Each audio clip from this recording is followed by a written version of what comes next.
जय श्री राम।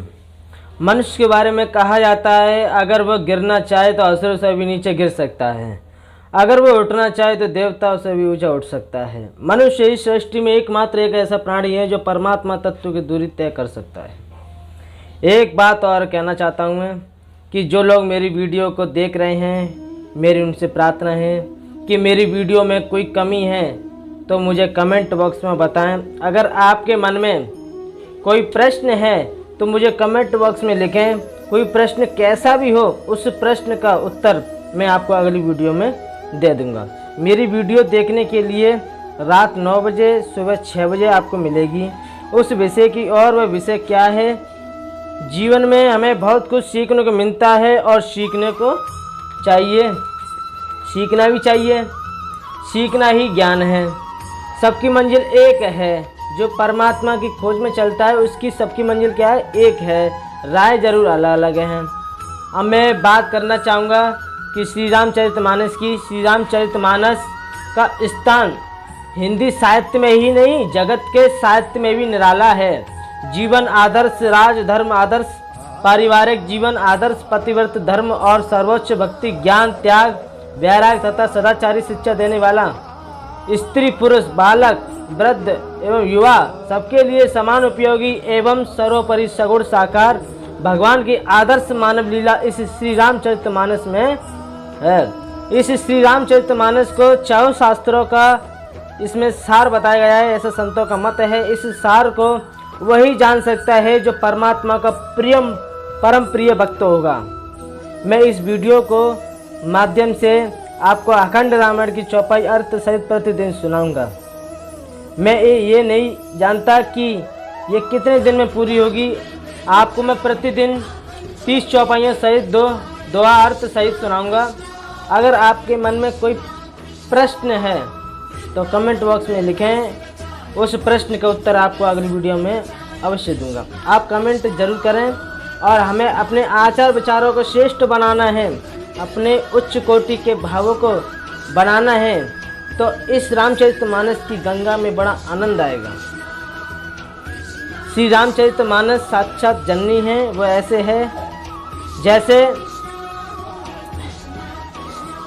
माँ अपनी कोख से संतान को जन्म देती है, वैसे ही ये श्री रामचरितमानस हमारे अंदर सद्गुण और उच्च कोटि के विचार, श्रेष्ठ भावों को जन्म देती है। इसी से भक्ति का प्राकट्य होता है। श्री रामचरितमानस को प्रतिदिन सुनने से हमारे जन्म जन्मांतर के पाप निकल जाते हैं। इसीलिए हमें प्रतिदिन श्री रामचरितमानस चौपाइयों को सुनना चाहिए और 30 चौपाइयाँ अर्थ सहित सुबह सुने। बड़ा आनंद है। जो प्रतिदिन सुबह के समय जो इस चौपाइयों को सुनता है, उसके मन में, उसकी बुद्धि में, उसके अंतकरण में शुद्धिकरण होता है, परमात्मा का वास होता है। उसके अंदर जो विकार हैं वो सभी निकल जाते हैं। तो देखो, हमें अपने जीवन में अगर ऊंचा उठना है, उन्नति की तरफ जाना है और अपने आचार विचारों को बदलना है। जब तक आचार विचार न बदलेंगे तब तक हम आगे नहीं बढ़ सकते। एक और बात और कहना चाहता हूँ। एक चौपाई है श्री रामचरितमानस में तुलसीदास ने कहा है, कवन सुख काज कठिन जग माई, जो ना होत तात न पाई। संसार में ऐसा कोई कार्य नहीं है जिसे तुम नहीं कर सको। बशर्ते हमें अपने मन की लगन, एकाग्रता उस कार्य पर लगा देनी चाहिए जिस कार्य को हम सफल करना चाहते हैं। हमारा जो उद्देश्य है उस कार्य में हमें अपनी मन की लगनता, अपनी बुद्धि, अपना साहस हमें लगा देना चाहिए।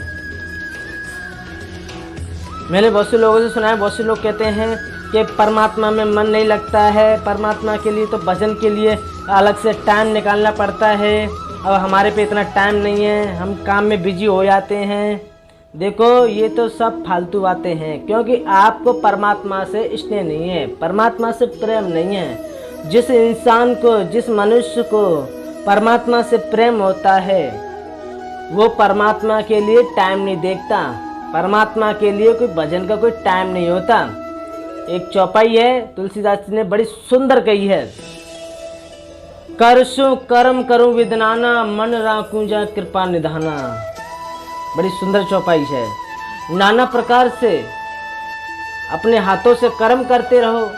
संसार में जितने भी कार्य हैं नाना प्रकार के, अपने हाथों से कर्म करते रहो। परमात्मा का नाम ही तो लेना है, वो तो मुख से ले सकते हैं। परमात्मा का ध्यान काम करते समय उनके चरणों में रखो, देखो कितना आनंद आता है। परमात्मा का जो ध्यान है उनके चरणों में रखने से रखने से कोई ये तो है नहीं कि हमारा काम कम होगा, ऐसा कुछ भी नहीं है। ये स्थिति जो है हमारे अंदर जो है, भावनाएं ऐसी बन जाती हैं कि नहीं ये कुछ नहीं आता है, मन नहीं लगता, ये सब कहने की बात है। लेकिन मैंने इसे तो स्वयं करके देखा है। मैं भी तो अपने कार्यों में व्यस्त हो जाता हूँ, सांसारिक कार्यों में व्यस्त हो जाता हूँ, लेकिन मैं परमात्मा का ध्यान नहीं भूलता। हर समय मुझे उनका स्मरण रहता है, उनका नाम जप कीर्तन करता रहता हूँ, उनका ध्यान करता रहता हूँ और काम करता रहता हूँ। तो मैं कहने का मतलब ये है कि परमात्मा के भजन के लिए कोई समय तिथि नहीं है। और अच्छा, अगर आपको टाइम मिल भी जाता है सुबह वक्त या शाम को, तो परमात्मा का जितना हो सके उतना टाइम निकाल लो। 1 घंटे 2 घंटे आध घंटा जितना निकाल लो उतना बढ़िया है। लेकिन जिन लोगों के पास टाइम नहीं है वो इस वीडियो को अवश्य देखें, सुबह देखें, रात को 9 बजे देखें। जिनका पढ़ने में मन नहीं लगता है वो इस वीडियो को अवश्य देख सकते हैं। मैं शुरू से लेके श्री रामचरितमानस को और अंत तक आपको ऐसे ही सुनाता जाऊँगा। तो आपको हमारी वीडियो अच्छी लगी हो तो लाइक करें, शेयर करें और सब्सक्राइब करें। ये वीडियो हमारी और भी लंबी हो जाएगी। देखो मैं यहीं पर अपनी वाणी को विराम देता हूँ और हमारी वीडियो को सवेरे देखना ना भूलें। सवेरे हम आपको 30 चौपाइयाँ अर्थ सहित दुआ हम आपको सुनाएंगे। ठीक, जय श्री राम।